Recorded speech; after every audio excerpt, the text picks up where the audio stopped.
everyone, the Reign of Terror, Chapter 1, Class 9th History, Part 4, The French Revolution. हम पाठ कर रहे हैं 4. This is the Reign of Terror. और मैं आपको हमेशा एक क्वेश्चन दिया करूंगी जिसे आपको हमेशा कमेंट करना है उसका आंसर. हर दिन का एक क्वेश्चन होगा. So the question for the day is the broken chain का क्या सिग्निफाई करता है. आप जल्द ही इसका आंसर कमेंट करें तो मेरे को पता चल जाएगा कितने लोगों को इसका आंसर पता है. नेक्स्ट वीडियोस में मैं इसका आंसर ज़रूर दूंगी. Question for the day, I repeat, the broken chain signifies what. आपको कमेंट करना है इसका आंसर. अगर आपने पार्ट 1, 2 एंड 3 नहीं देखे हैं तो डेफिनेटली आपको पार्ट 4 समझ नहीं आएगा. अब मैं आपको एक क्वेश्चन दिया करूंगी रोज जिसका आंसर आपको कमेंट करना होगा और उसका करेक्ट आंसर क्या है वो मैं नेक्स्ट वीडियो में बता दिया करूंगी. ठीक है, मैंने सेक्शन 3 ऑलमोस्ट पूरा करा दिया था. बस एक टॉपिक रह गया था, द रेन ऑफ टेरर, जो काफी ही इम्पोर्टेंट टॉपिक है. बस वो रह गया था. फिर थोड़ा सा ही बचता, फिर हम सेक्शन 4 से स्टार्ट कर सकते थे. So the reign of terror, मैंने आपको बताया कि जैकोबिन्स, मैं अभी समरी दे रही हूँ कि मैंने लास्ट वीडियोस में क्या कराया था.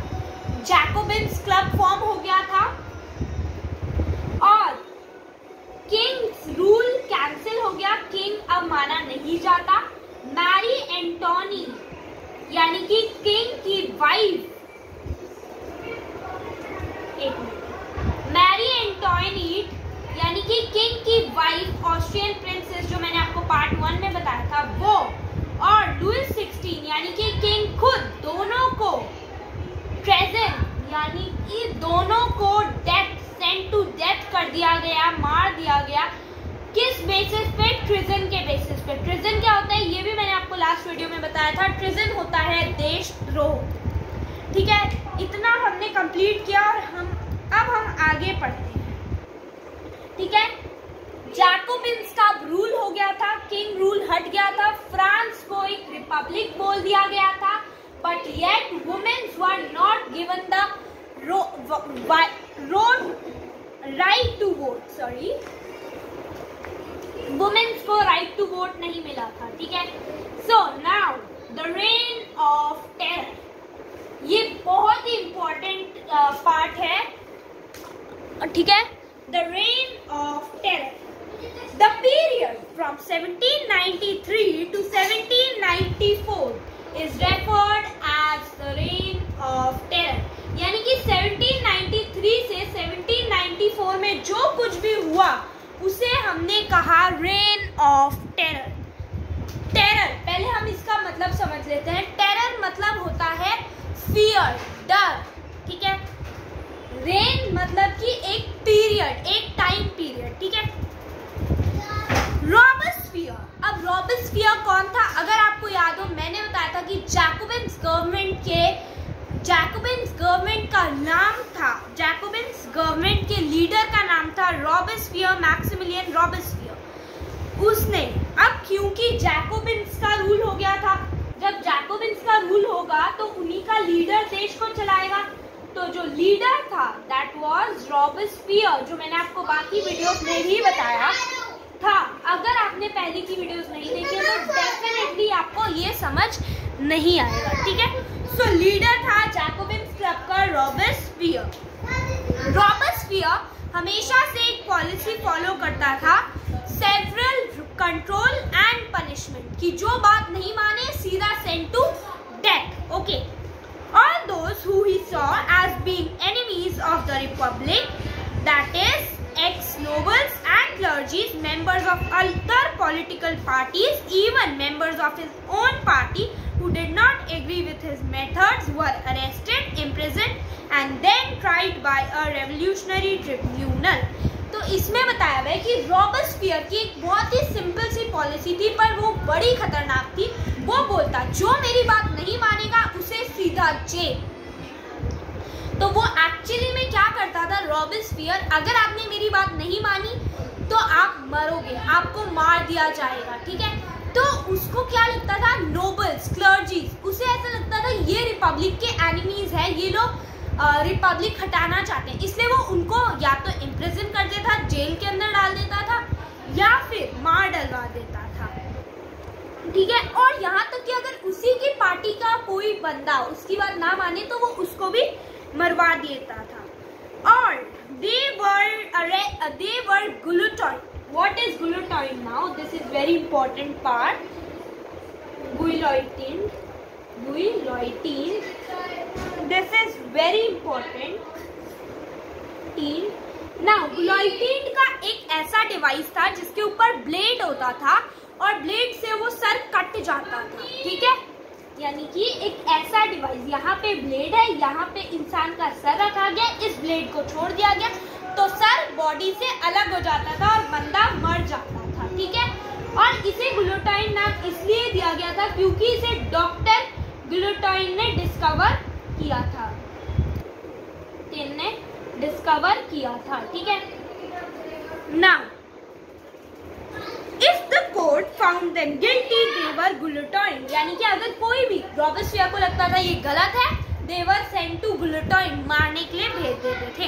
The guillotine is a device consisting of two poles and a blade with which a person is beheaded. यानी कि सर काट दिया जाता था, सर बॉडी से अलग कर दिया जाता था। It was named after Dr. Guillotine who invented it. तो Dr. Guillotine ने इसे invent किया था। Robespierre's government issued laws placing a maximum selling on wages and prices. Meat and bread were rationed. Peasants were forced to transport their gains to the cities and sell it at a fixed price by the government. तो रॉबespierre ने कहा सबको equality bread, सबको same खाना खाना होगा, सबको same चीजें पहननी होगी। तो मतलब उसने ऑलमोस्ट हर चीज चेंज की। पहले फ्रांस के लोगों को बोलते थे मैडम सर, लेकिन उसने कहा अब मैडम सर कोई नहीं है। उसने एक इक्वालिटी ब्रेड भी स्टार्ट कर दी कि सब लोग इक्वल खाना खाएंगे। पहले मैडम सर बोलते थे, मतलब गर्ल्स को मैडम और मेन को सर। तो उसने कहा no one is madam sir, everybody is a citizen, ठीक है। अब हुआ क्या, उसने अपनी पॉलिसीज को इतना ज्यादा स्ट्रॉन्ग कर दिया कि if you will not follow my rules you will be guillotined. So everybody given against him, किसी को अब उसका अच्छा नहीं लगने लगा, ऐसा डर पैदा कर दिया था उसने। ही created a reign of terror. Now what happened?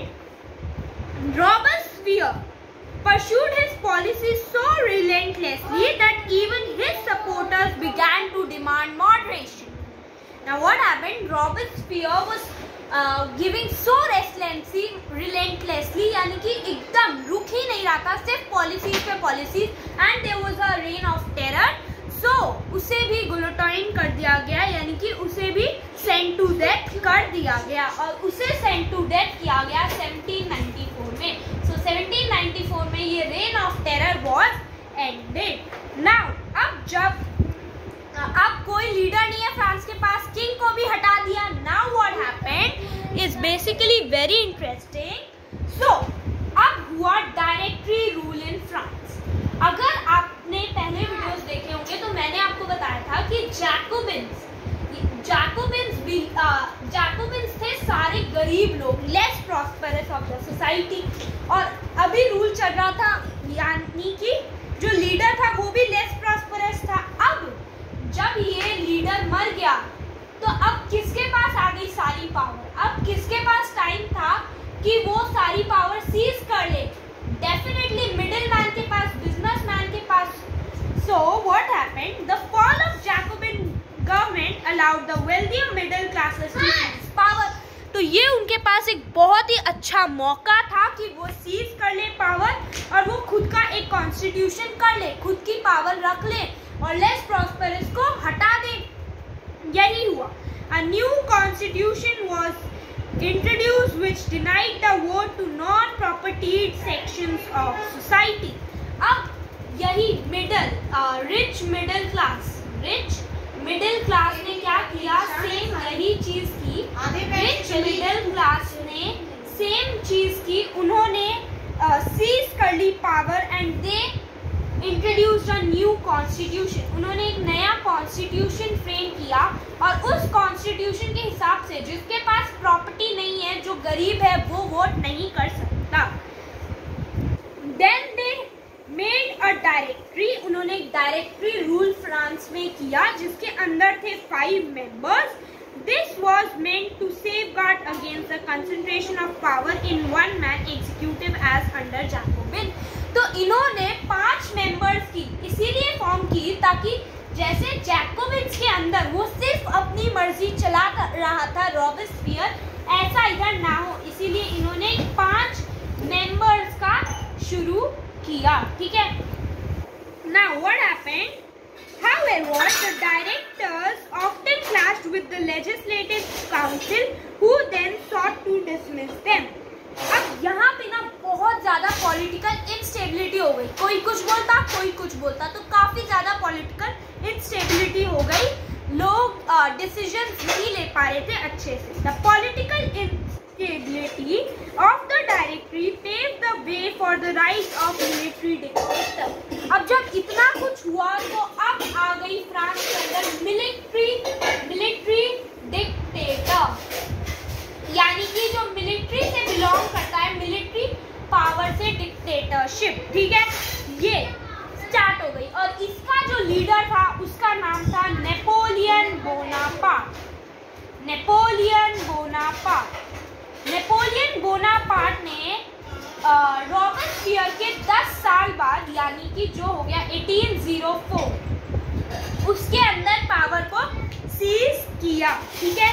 तो all these changes in the form of government, उसने काफी सारी चीजें इंस्पायर की और इसी तरह से सेक्शन 3 खत्म होता है। Like, share, subscribe and thanks for watching.